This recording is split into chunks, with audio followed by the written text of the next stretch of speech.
Antes de entrar de lleno en la plática de este día, quisiera compartir con ustedes una pequeña referencia que hace el Papa Benedicto XVI cuando imparte, saben que las catequesis que impartió durante su pontificado, primero las dedicó a los apóstoles y fue repasando con la historia de los santos, padres de la Iglesia y santos de la modernidad, un poco, vamos a decir, pues la historia de la Iglesia, ¿no? Y cuando pronunció la catequesis acerca de San Judas Tadeo y de San Simón, los santos que hoy celebramos como fiesta, el Papa, refiriéndose a la carta del Nuevo Testamento de San Judas, dice: a Judas Tadeo se le ha atribuido la paternidad de una de las cartas del Nuevo Testamento, que se suelen llamar católicas, por no estar dirigidas a una iglesia local determinada, como las del apóstol San Pablo, que se dirigen a los efesios, tesalonicenses, a los corintios, sino a un círculo mucho más amplio de destinatarios, a la iglesia en general. Se dirige a los que han sido llamados, amados de Dios Padre y guardados para Jesucristo, ¿no? Así lo dice en la dedicatoria en el versículo 1. Esta carta tiene como preocupación central alertar a los cristianos ante todos los que toman como excusa la gracia de Dios para disculpar sus costumbres depravadas y para desviar a otros hermanos con enseñanzas inaceptables, introduciendo divisiones dentro de la Iglesia, alucinados en sus delirios. Así define Judas esas doctrinas e ideas particulares, ¿no?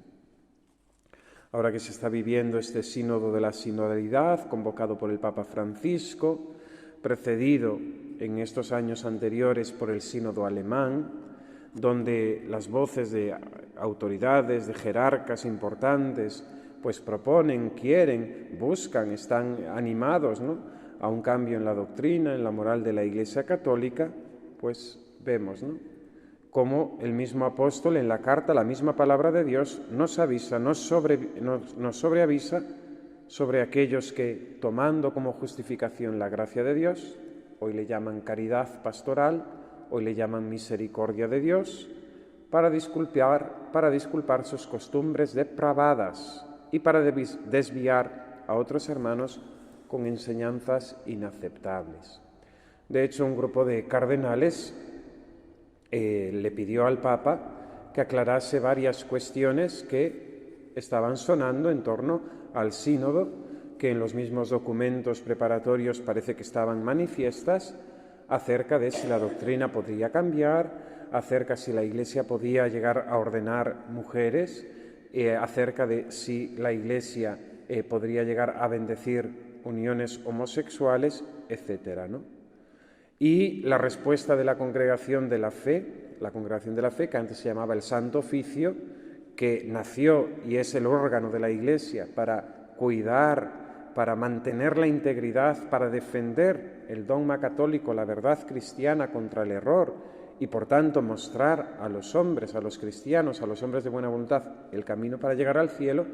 Claro, las respuestas son bastante, vamos a decir, opinables, ¿no?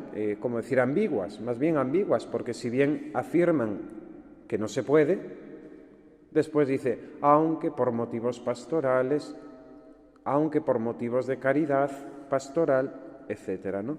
Entonces introducen unos elementos muy sospechosos que pueden llevar lógicamente a lo que en muchos lugares ya se está practicando, porque en Alemania y en otros lugares hay sacerdotes, hay obispos que están haciendo y permitiendo bendiciones de personas del mismo sexo, ¿no?, como matrimonios, vamos, etcétera, etcétera, ¿no? Incluso pues abusos litúrgicos donde, salvo a veces incluso la consagración, pero el resto pues lo hace un seglar o una mujer, barbaridades, ¿no? Y son católicos y pertenecen a la Iglesia Católica, ¿no? Entonces, la carta está dirigida a todos aquellos, para avisarnos ante todos aquellos que, con la excusa de la gracia de Dios, hoy le llaman misericordia de Dios, caridad pastoral, quieren disculpar sus costumbres depravadas y desvían a otros hermanos con enseñanzas inaceptables, ¿no? Y esto es gravísimo porque además, es decir, la generalidad, el pueblo sencillo, no tiene la capacidad de discernir. Lógicamente, si emana de la autoridad, si es la misma autoridad la que está diciendo, promoviendo, pues lógicamente eso desvía, ¿no? Y pone en peligro de salvación a muchas almas sencillas que no tienen la capacidad de hacer discernimiento si eso es magisterio, si no es magisterio, si es conforme a la doctrina, si no es conforme a la doctrina, ¿no? Sigo. San Judas los compara incluso con los ángeles caídos y utilizando palabras fuertes dice que se han ido por el camino de Caín.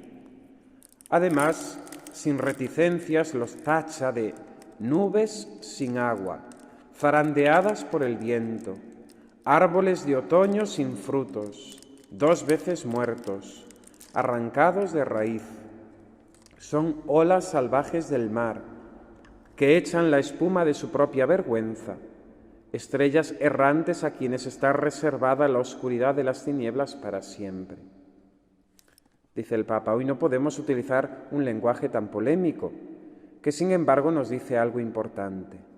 ¿Qué nos dice importante? En medio de todas las tentaciones, con todas las corrientes de la vida moderna, debemos conservar la identidad de nuestra fe. Por otra parte, es preciso tener muy presente que nuestra identidad exige fuerza, claridad y valentía. Fuerza, claridad y valentía ante las contradicciones del mundo en que vivimos. Por eso el texto de la carta prosigue así. Pero vosotros, queridos, edificando sobre vuestra santísima fe y orando en el Espíritu Santo, manteneos en la caridad de Dios, aguardando la misericordia de nuestro Señor Jesucristo para vida eterna. A los que vacilan, tratad de convencerlos. La carta se concluye con estas bellísimas palabras. Al que es capaz de guardaros inmunes de caída y de presentaros sin tacha ante su gloria con alegría, al Dios único, nuestro Salvador, por medio de Jesucristo nuestro Señor, gloria, majestad, fuerza y poder, antes de todo tiempo, ahora y por todos los siglos. Amén. Se ve con claridad que el autor vive en plenitud su fe, a la que pertenecen realidades grandes como la integridad moral y la alegría, la confianza y, por último, la alabanza, todo ello motivado solo por la bondad de nuestro único Dios y por la misericordia de nuestro Señor Jesucristo. Por eso, ojalá que tanto Simón el Cananeo como Judas Tadeo nos ayuden a redescubrir siempre y a vivir incansablemente la belleza de la fe cristiana, sabiendo testimoniarla con valentía y al mismo tiempo con serenidad. Mantenernos en la exigencia y en la identidad de nuestra fe con fuerza, con claridad y valentía, sin temer a los hombres, sin temer la persecución. Bien, no podía faltar en este ejercicio nuestro de renovación anual, mediante los ejercicios espirituales, una plática dedicada a la devoción a la Virgen Santísima, Madre de Dios, Madre de los hombres, Madre de la Iglesia, Madre de cada uno de los bautizados y muy particularmente Madre del religioso, de aquel que consagra su vida a Dios nuestro Señor. La devoción a la Virgen no es algo opcional en la fe cristiana. Ya hemos superado la crisis protestante que en los años 60 invadió la Iglesia en favor de un cristocentrismo erróneo y que rechazaba la devoción a la Virgen Santísima como una cosa del pasado, como una piedad de viejas, como algo que no tenía importancia, ¿no? La devoción a la Virgen es esencial en la fe católica, es esencial en la espiritualidad cristiana. No se puede tener, dicen los santos, a Dios por Padre si no tenemos a María, a la Virgen Santísima, por Madre. Lógicamente, la devoción a la Virgen no es adoración, sino el culto que la Iglesia le rinde a la Virgen se llama culto de hiperdulía. Entre todos los santos y sobre ellos, la Iglesia rinde un culto único y singular a aquella que es única y singular entre todos los santos. Y todo siempre referido a Cristo, ¿no? Y dependiente de Él, subordinado y dependiente del culto a Dios y del culto a nuestro Señor Jesucristo, ¿no?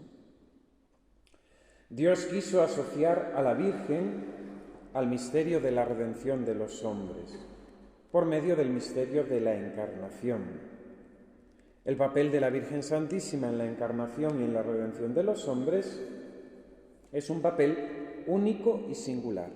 Ninguna otra criatura, ni antes ni después, ha tenido ese protagonismo que Dios ha querido concederle mediante el consentimiento libre, el sí de Nuestra Señora, el «He aquí la esclava del Señor, hágase en mí según tu palabra».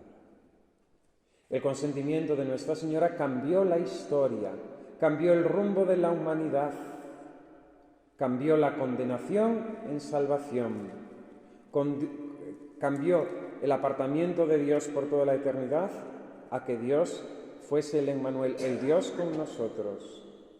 El sí de la Virgen Santísima, el «He aquí la esclava del Señor», desató la desobediencia de Eva. El sí de la Virgen Santísima, en definitiva, nos trajo la salvación. Y Dios quiso hacer depender su plan redentor, su plan salvador, de ese sí, de esa criatura, de esa pobre Virgen sencilla de Nazaret.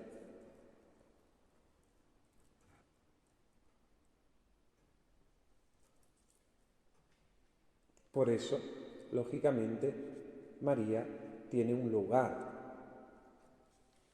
principalísimo en la Iglesia y en la devoción de cada cristiano. El religioso, como consagrado, ha de destacar por su profunda y entrañable devoción a la Virgen Santísima. Dicen los santos que es señal inequívoca de predestinación. Quien es devoto de la Virgen Santísima no se condena.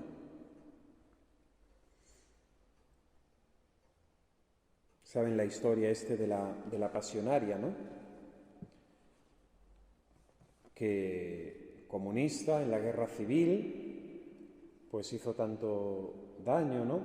Tanto odio contra la Iglesia, contra los sacerdotes, contra los cristianos en general, contra los religiosos. Era una comunista acérrima, acérrima, ¿no? En su ideología. ¿Se acuerdan que le conté una historia de un hermano de La Salle, ¿no? Pues no recuerdo bien si había sido ese o otro hermano que nos había contado que ésta en Madrid se había enamorado de uno de los hermanos de La Salle y no lo había salvado del martirio, ¿no? Lo había librado de morir mártir, ¿no? Pues esta señora, de jovencita, como casi todas las jóvenes católicas de España de su momento, había estado en la congregación de las Hijas de María. Pues esta mujer, en la hora de la muerte, según cuentan, pidió la asistencia de un sacerdote, confesó y recibió la extrema unción. El que es devoto de la Virgen Santísima, Nuestra Señora lo salva hasta por los pelos, ¿no? Es muy bonito ahora, vamos a empezar el mes del purgatorio, el mes de los difuntos, esas imágenes, ¿no?, que representan a Nuestra Señora del Carmen, con su rosario, con su escapulario, ¿no? A veces acompañado de San Antonio de Padua, con su cordón, de San Nicolás de Tolentino, que también son abogados del purgatorio, agarrándose, ¿no?, al rosario, al escapulario. Expresan una verdad creída y profesada, ¿no?, por la tradición de la Iglesia. San Buenaventura. Hay una octava bienaventuranza. Dichosos los que son devotos de la Virgen María, porque sus nombres están inscritos en el libro de la vida. Así, en la historia de la Iglesia, en esta historia de providencia y de maternidad de Nuestra Señora, con su rosario, con el santo escapulario, con la devoción de los primeros sábados, con la medalla milagrosa y otras tantas cosas, Nuestra Señora, ¿qué promete? ¿Qué hace?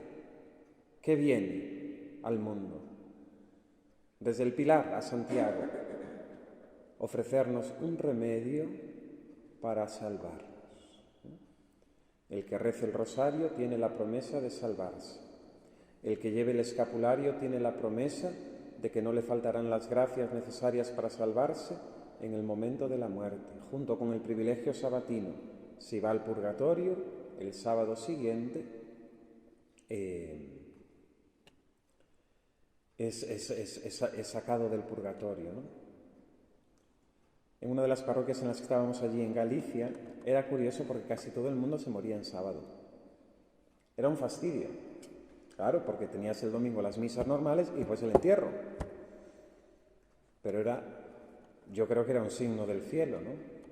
De esa predilección de la Madre de Dios, porque era una parroquia muy, muy piadosa, gente con una fe muy arraigada, que no era muy habitual encontrar en mi tierra.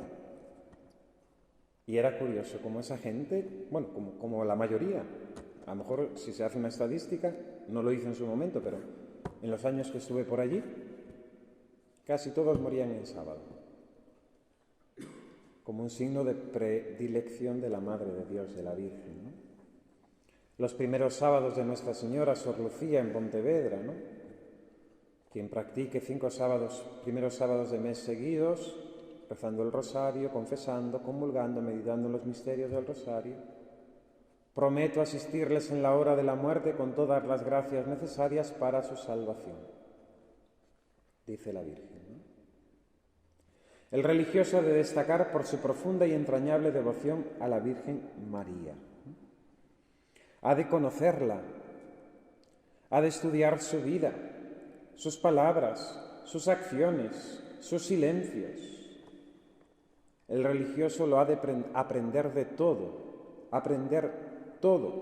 de María, porque fue el alma que con mayor perfección llegó a la caridad, ¿no? Desde el primer instante de su concepción inmaculada, llena de gracia y de virtudes, gozó del don de caridad de forma excelente, y a lo largo de su vida ese amor, esa caridad en ella fue inflamándose cada vez más. La caridad de María, dirá más adelante el autor, es como un mar sin riberas. No deja de ser humano, pero roza lo divino, ¿no? Ahí hay una expresión, no sé concretamente en qué texto, del Papa Pío XII, ¿no?, donde quiere corregir cierto abuso a veces en la devoción a la Virgen, ¿no?, que puede llevar a una idolatría, a ponerla en lugar de Dios, etcétera, ¿no? La Virgen María es humana, no es divina, ¿no? Pero al terminar dice el Papa, ¿no?, la cuasi divina María, es que es casi divina, ¿no?, porque está totalmente hecha, formada, informada, realizada, planificada por la presencia de Dios. La caridad, el amor de Dios que María tenía en sí, en su corazón sacratísimo, ni la caridad de todos los santos juntos es comparable. Lo dicen los santos, no lo digo yo. Tenemos que conocer, estudiar, aprender de María. Hemos de venerarla y hemos de acudir a su intercesión en nuestras necesidades, ¿no?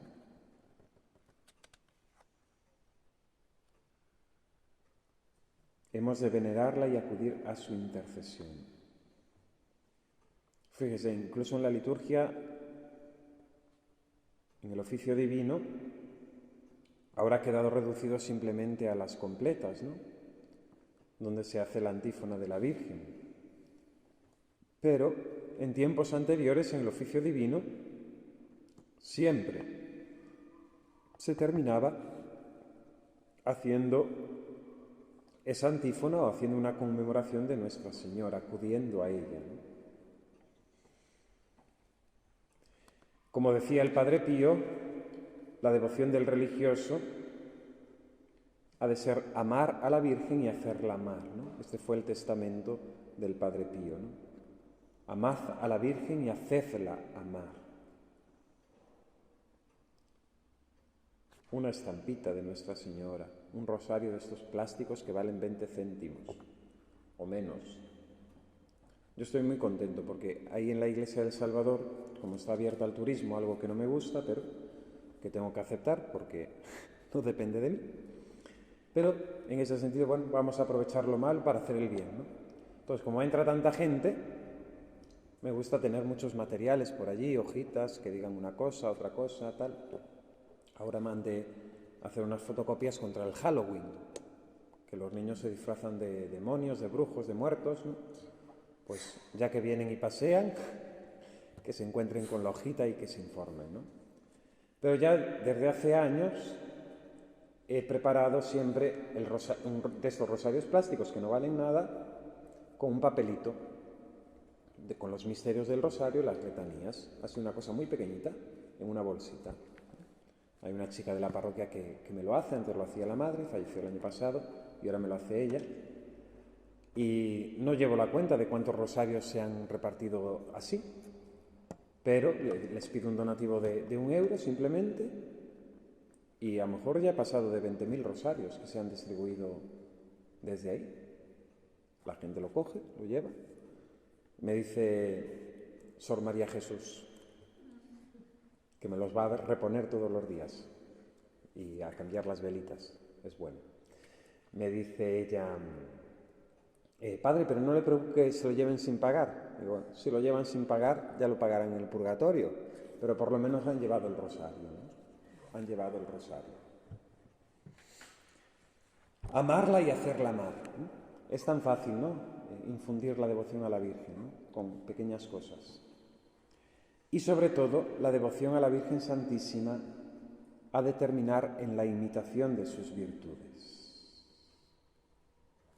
Decía San Juan de Ávila que quererla bien y no imitarla poco aprovecha. Querer mucho a la Virgen y no imitarla poco aprovecha, ¿no? No sé si han leído o han estudiado el Tratado de la verdadera devoción de San Luis María Griñón de Montfort a la Virgen Santísima, ¿no? Donde expone una teología hermosísima, elevadísima, ¿no?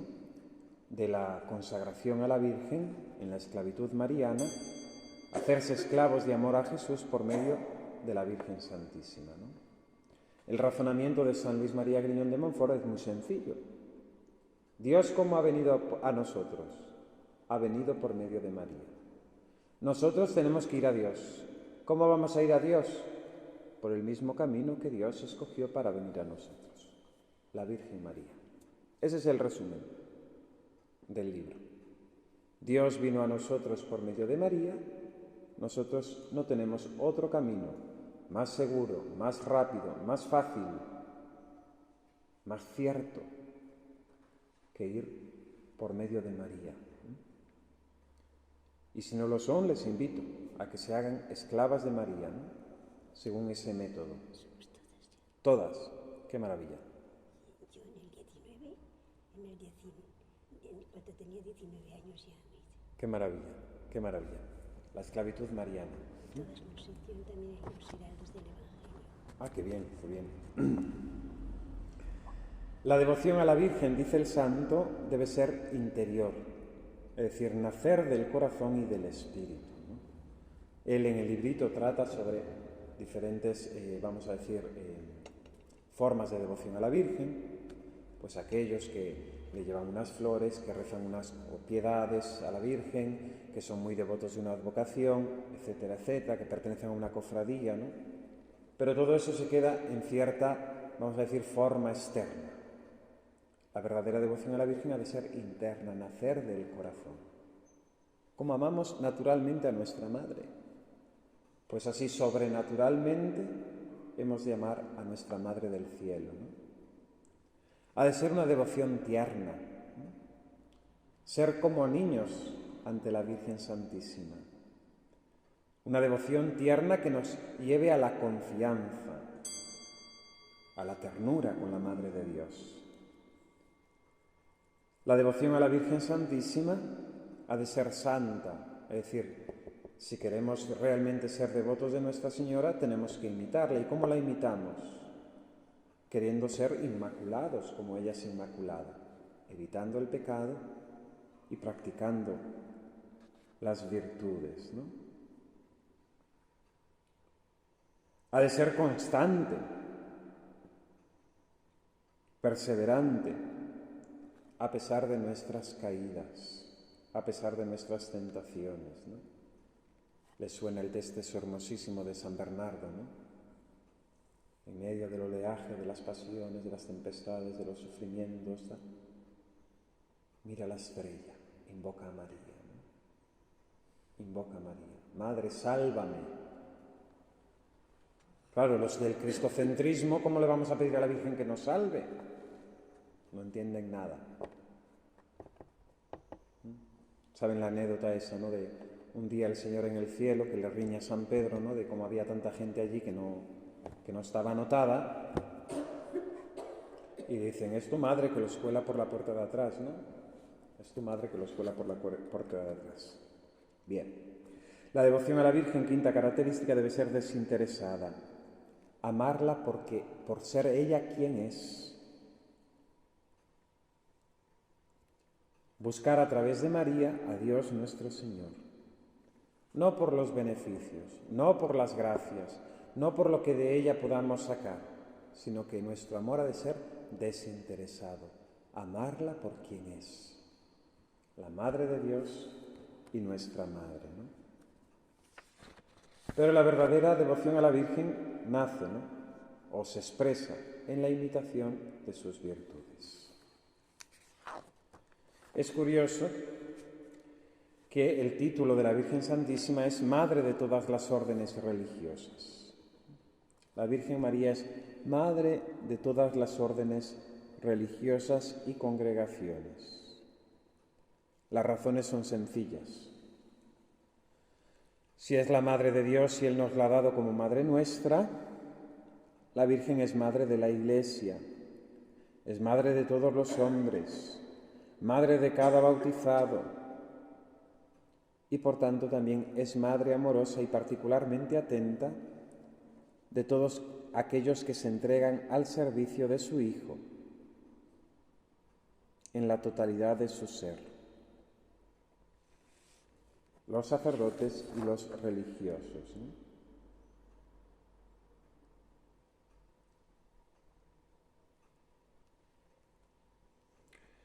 La primera comunidad cristiana, que es el modelo, lo dijimos el otro día, ¿no?, de toda comunidad cristiana a lo largo de toda la historia y de lo que dure el mundo, la primera comunidad cristiana es el referente, el modelo permanente de toda comunidad.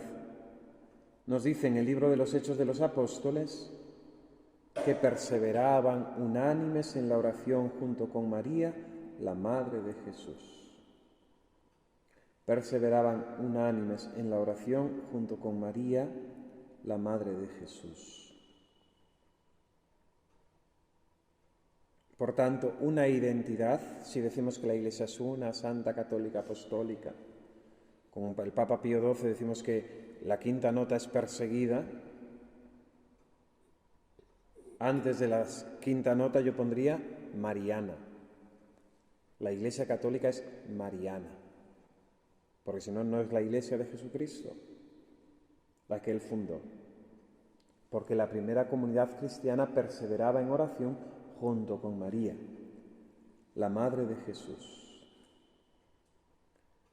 Hay un texto hermosísimo, un sermón de San Juan de Ávila, sermón en sus obras completas numerado con el número 67, donde él habla de la soledad de la Virgen, el día de Sábado Santo, Viernes Santo a la tarde y Sábado Santo, Y este texto es hermosísimo, ¿no? El santo ahí está inspirado. El que permaneció junto a la cruz fue Juan, ¿no? Y permaneció porque la Virgen lo retuvo, ¿no? Y cuando ya llegan a casa después de la sepultura de nuestro Señor, imaginemos a Nuestra Señora, ¿no? Ese dolor profundo, tremendo, la muerte de su Hijo Dios, y al mismo tiempo la esperanza cierta y la alegría serena. Nos cuesta a veces, es como a veces cuando estamos muy alegres y lloramos, ¿no? Estamos muy alegres ante algo y nos vienen las lágrimas, ¿no? Pues en la Virgen Santísima, al mismo tiempo que había una pena profundísima, ¿no? Como ninguna otra criatura, decid, los que vais por ahí, si hay dolor semejante al mío, ¿no? El dolor profundísimo de la Virgen, esa espada que traspasa su corazón, y al mismo tiempo una esperanza cierta, una fe segura en que nuestro Señor a través de su muerte vencería a la misma muerte y al pecado, ¿no? Y resucitaría cumpliendo su promesa.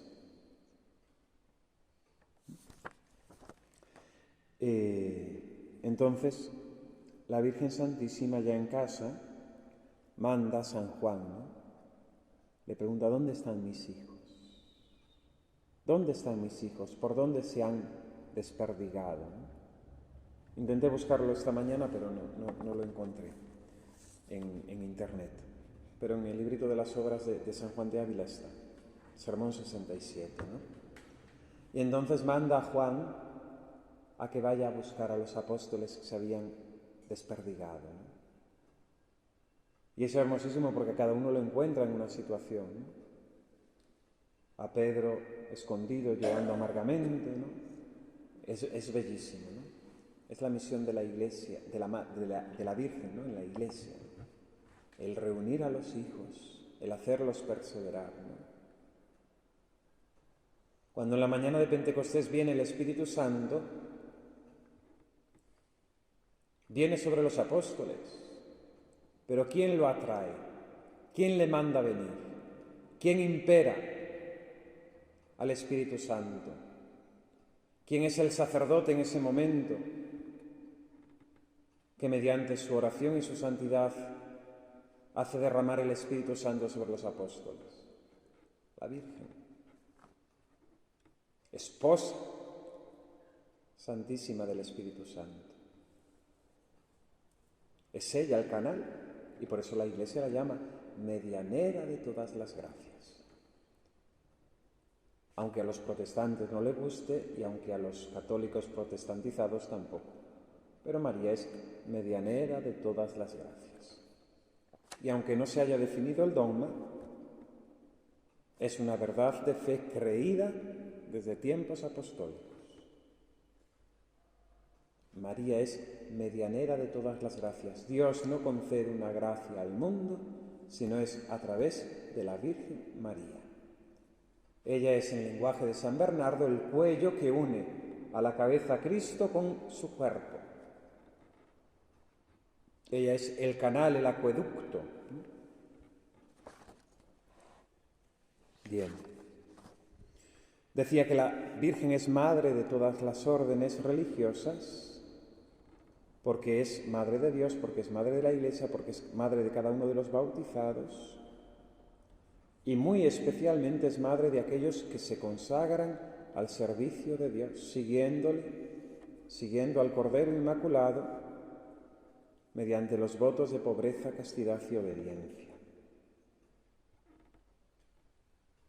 Un amor más predilecto porque el deseo de sus hijos es parecerse más a aquel que es su hijo. Y por tanto María Santísima ve en ellos mejor reflejado el rostro de su hijo. Y al mismo tiempo es ella, con su intercesión, con su función de maestra, la que ayuda a que esos hijos suyos se parezcan más a Jesús. La Virgen tiene un papel actual de maternidad espiritual, de engendrarnos a la gracia. Lo dice también San Luis María Griñón de Montfort, ¿no? Y es con esa predilección de aquel que se consagra a ella como esclavo que Nuestra Señora se las vale con sus gracias para asemejarnos más y más a Jesucristo, para conformarnos más y más a Él.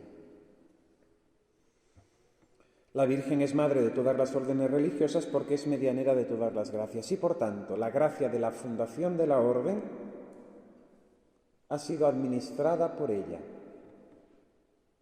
No hay gracia que Dios conceda al mundo si no es por María, ¿no?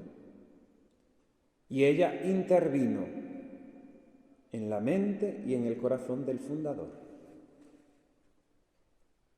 Fuese este o no fuese consciente, ¿no? Pero es que no ha habido santo que no haya sido devoto de María. Conocen, o supongo que lo conocerán, este sacerdote que se formó aquí, pero que era gallego, de la diócesis de Vigo, don David Juan, ¿no? Entonces parece ser que en el seminario, cuando estaban, la noche, en las completas, leían un trocito de la vida del santo siguiente, ¿no? Y cuando le tocaba a él, siempre terminaba, y era devotísimo del Sagrado Corazón y de la Inmaculada Virgen Santísima, ¿no? Aunque no lo dijese, ¿no?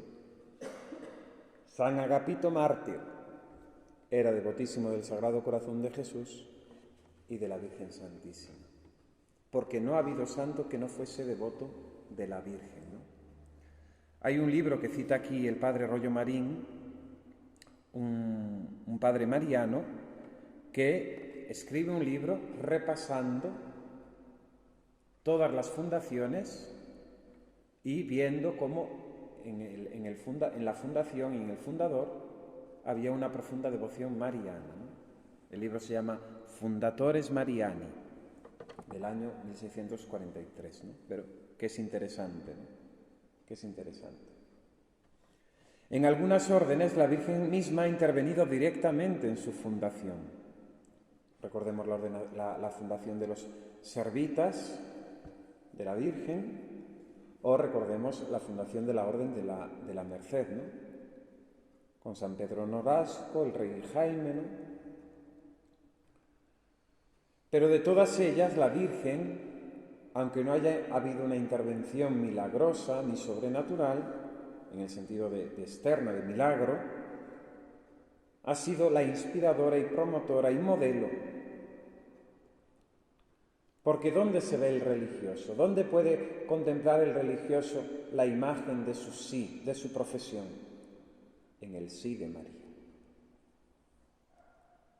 Por eso, el día de la presentación de la Virgen, el día de la Anunciación, son días muy especiales para el religioso, ¿no? La consagración de la Virgen, la presentación del Niño Jesús en el templo con la purificación, la Anunciación, el sí de nuestra Madre, ¿no? Las imágenes nos ayudan también, ¿no? Y bellísimos son los cuadros, las pinturas que representan a la Virgen protegiendo a los miembros de la orden, ¿no? La Virgen con su manto extendido, ¿no? Y los cartujos, los jerónimos, los carmelitas, debajo de ese manto, ¿no? Virgen protectora, ¿no?, de las órdenes religiosas. En la orden jerónima, si bien, a ver si lo encuentro por aquí, no es parte del carisma esencial, vamos a decir,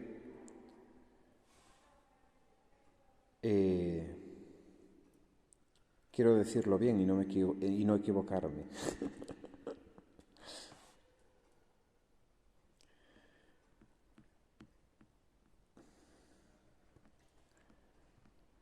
A ver si lo encuentro.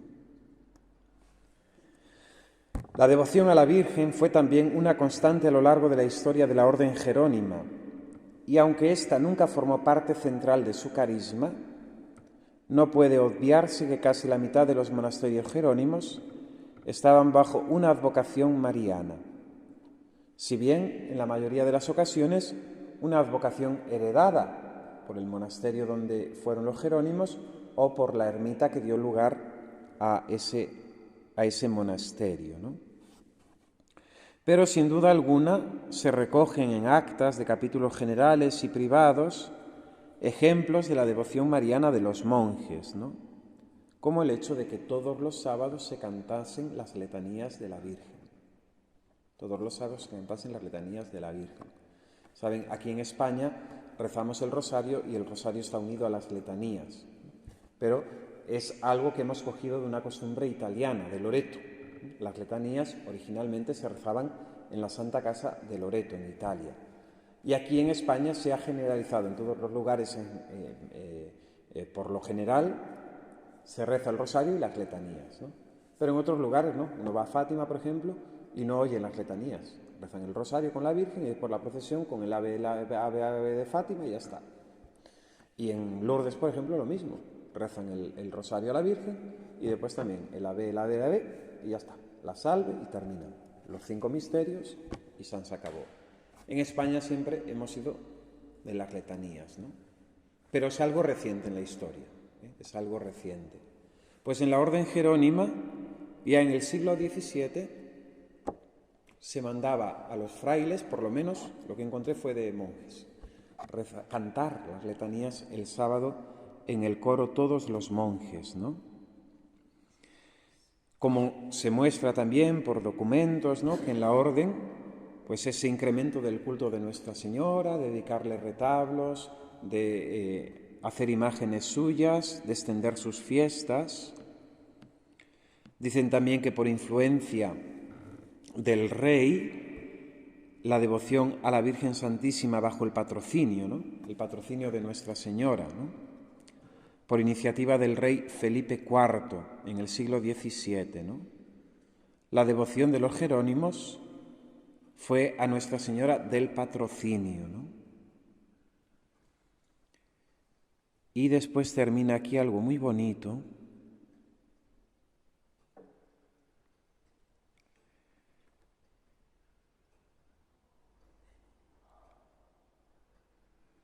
¿Dónde estaba?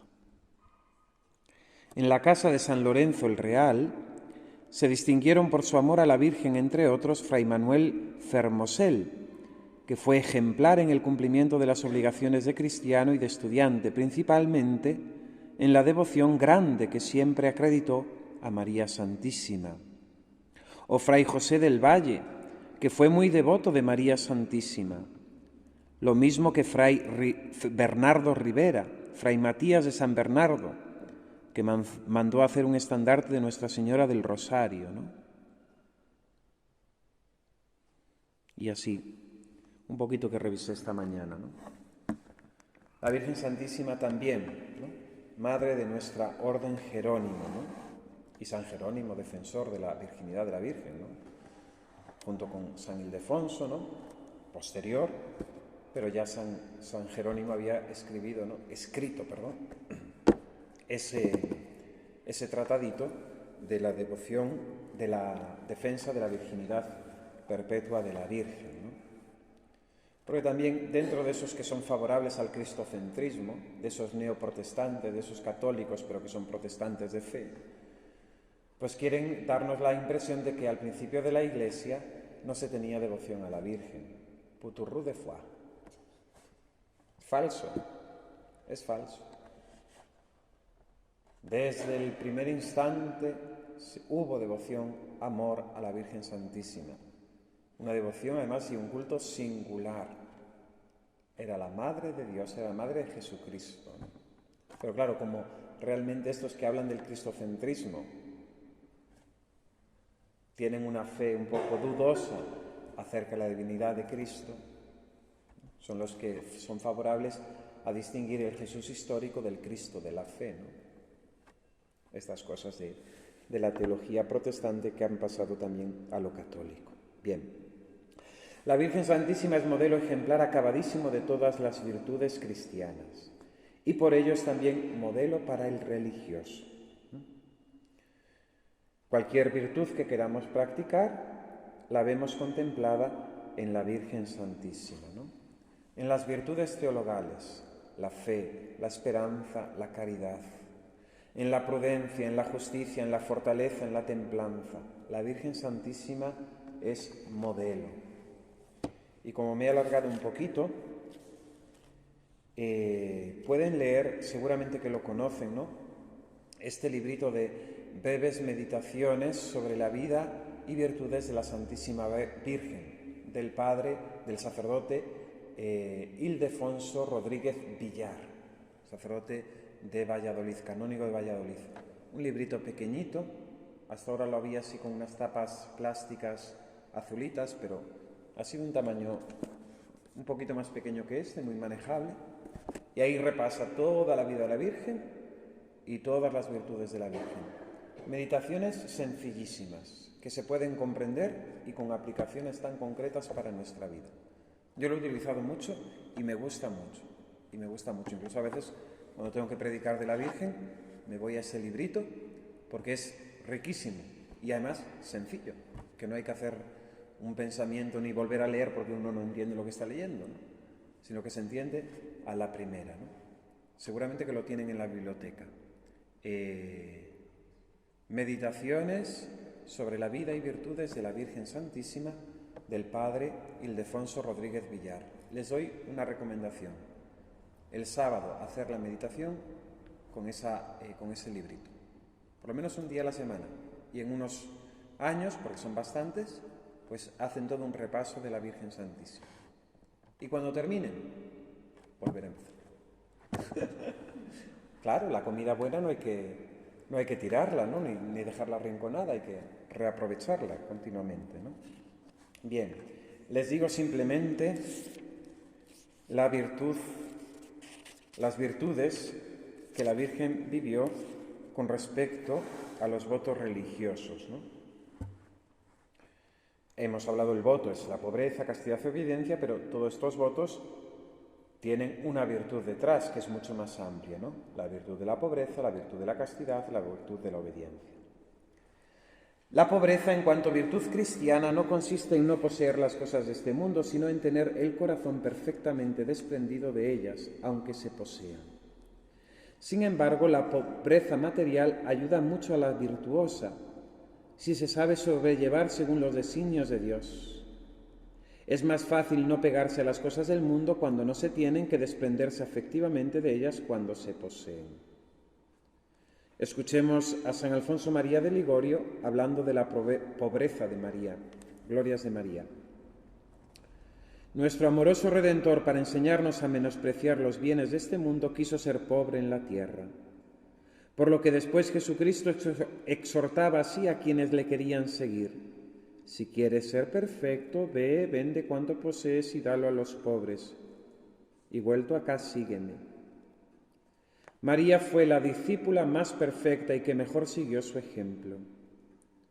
San Pedro Canisio prueba que la Santísima Virgen, con la herencia de sus padres, hubiera podido vivir desahogadamente, pero prefirió quedar pobre, reservándose tan solo lo necesario para repartir lo demás en limosnas a los pobres en el templo. No son pocos los autores que defienden que María hasta hizo el voto de pobreza, como se deduce de lo que ella misma reveló a Santa Brígida: desde mi infancia hice voto en mi corazón de no poseer nada en el mundo. Los presentes recibidos de los santos magos no debieron ser de escaso valor, pero todos los distribuyó entre los pobres, como atestigua San Bernardo. Que la Madre de Dios hubiera al pronto distribuido los susodichos dones se deduce de que, andando el tiempo, no ofreció el corderillo, que era la oferta de los acomodados, como se lee en el Levítico, sino 2 tórtalas o 2 palominos, como solían ofrecer los pobres en la presentación y purificación. María Santísima dijo a Santa Brígida: todo cuanto podía tener lo di a los pobres, y solo me reservé lo necesario para comer y vestir con pobreza. Por amor a la pobreza no desdeñó de desposarse con San José, pobre menestral, manteniéndose con el trabajo de sus manos, hilando y cosiendo, como atestigua San Buenaventura. El ángel reveló a Santa Brígida respecto a María que le eran tan viles las riquezas mundanas como el polvo que se pisa. En suma, siempre vivió pobre y pobre murió. Jamás el religioso tendrá que soportar una pobreza superior a la que experimentó María en el portal de Belén, durante el destierro de Egipto y en otras circunstancias de su vida de pobre aldeana, esposa de un pobre carpintero. Qué bien vivimos, qué bien estamos, ¿eh? Y Nuestra Señora y nuestro Señor no tenían dónde reclinar la cabeza. La Virgen Santísima, modelo de castidad. En ella la pureza y la mismísima virginidad perpetua y perfecta. Es dogma de fe, definido por la Iglesia, que la Virgen María permaneció virgen e intacta antes, en y después del nacimiento de nuestro Señor. De hecho, la llamamos la Virgen. Eso es propio de España. Llamar a la Virgen Santísima la Virgen. En Francia le llaman generalmente Notre Dame, Nuestra Señora.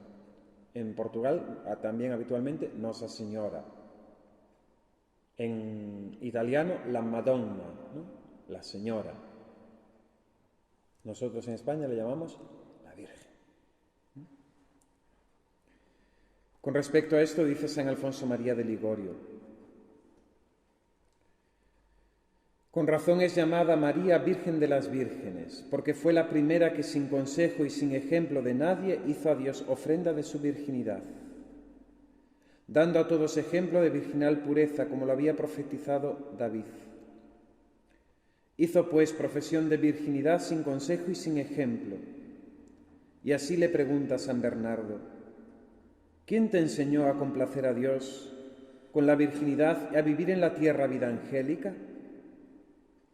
Fue el mismo Jesucristo, responde Sofronio, que se eligió por madre a esta purísima Virgen para presentar a todo el mundo el ejemplo de la castidad. A causa de esta pureza llamó a la Virgen el Espíritu Santo hermosa como la tortolilla.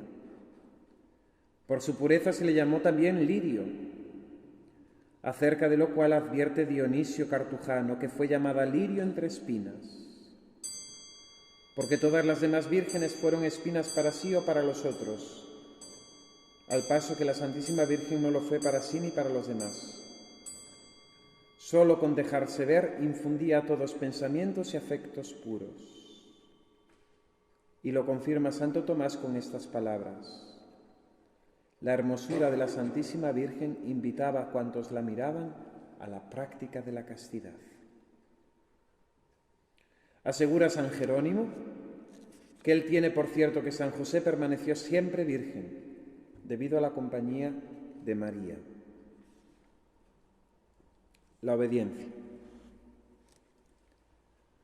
La Virgen fue también modelo acabadísimo de obediencia. No solo cumplió fidelísima las inspiraciones internas del Espíritu Santo, sino que obedeció siempre las órdenes de su virginal esposo San José, a pesar de ser muy inferior a ella por su dignidad incomparable de Madre de Dios. Obedeció también la orden del emperador para ir a empadronarse a Belén, y debido también a la situación de su incomodidad, obedeció igual, aunque estaba embarazada. Aceptó sin réplica, como venidas de las manos de Dios, las humillaciones de Belén, la pobreza del establo, el sobresalto de la huida a Egipto, pero donde llegó el colmo de su obediencia fue en el sacrificio del Calvario, aceptando al lado de su Hijo crucificado su terrible misión de corredentora de la humanidad y de reina y soberana de los mártires.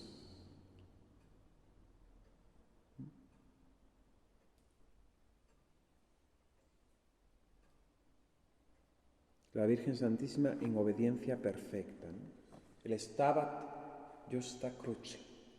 Junto a la cruz de Jesús estaba su madre. En ese estar, que no es un estar pasivo, sino en latín implica también el estar en pie, preparado. La Virgen Santísima estaba ofreciendo a su mismo Hijo al Padre.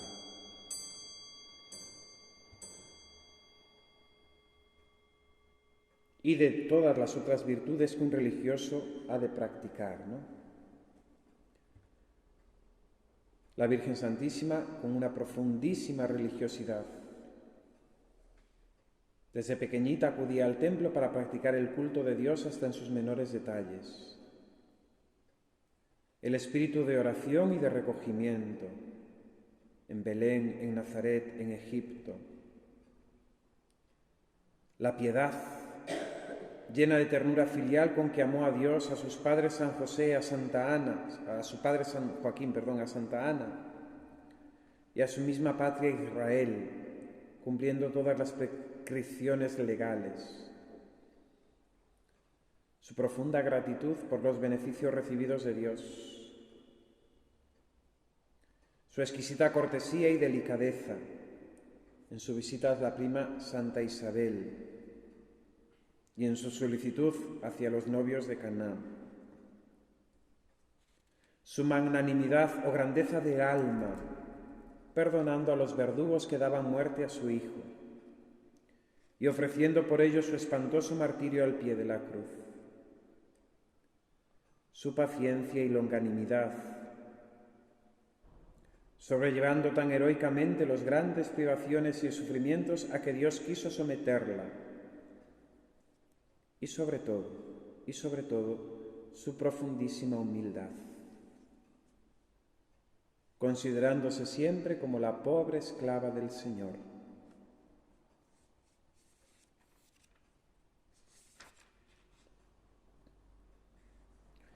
Quisiera terminar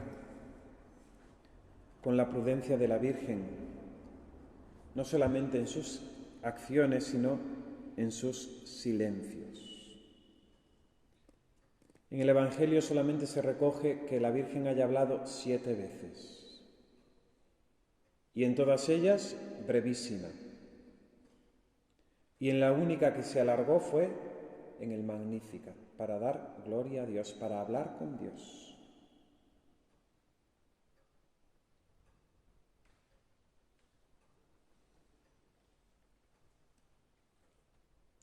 Qué prudente fue María en sus palabras, qué prudentísima en su silencio.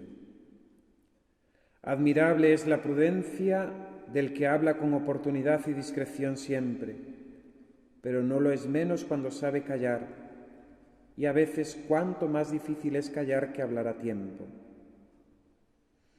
Qué reserva la suya tan discreta en el secreto a ella confiada sobre el misterio de la Encarnación.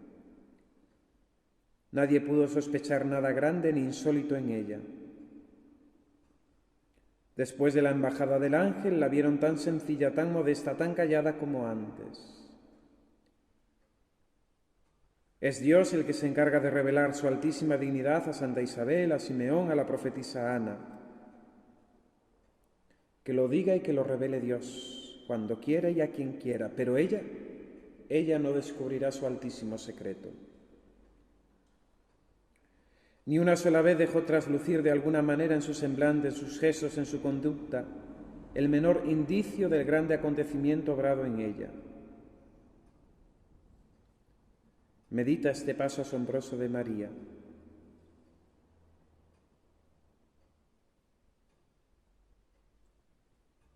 El silencio, la prudencia en el hablar de la Virgen Santísima. ¿Saben qué es lo más semejante al cielo? Que es eterno.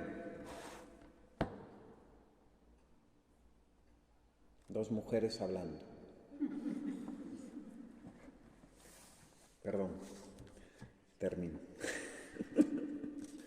Una oración de San Alfonso María de Ligorio cuando habla de la caridad de la Virgen. Y terminamos con esta plegaria a Nuestra Señora. Oh María, Reina del Amor, la más amable, la más amada y la más amante de todas las criaturas, como os llamaba San Francisco de Sales. Madre mía, Vos ardisteis siempre y por completo en el amor a Dios. Dignaos, pues, comunicarme al menos una chispita. Vos que rogasteis a vuestro Hijo por los esposos a quienes faltaba el vino, ¿no rogaréis por nosotros, faltos del amor divino y tan obligados a amarle?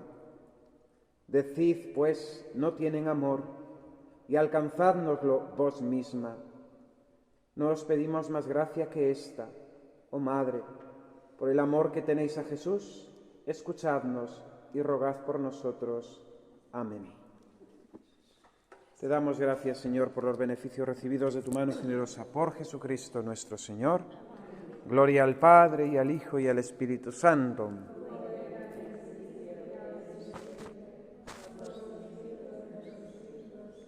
Ave María Purísima.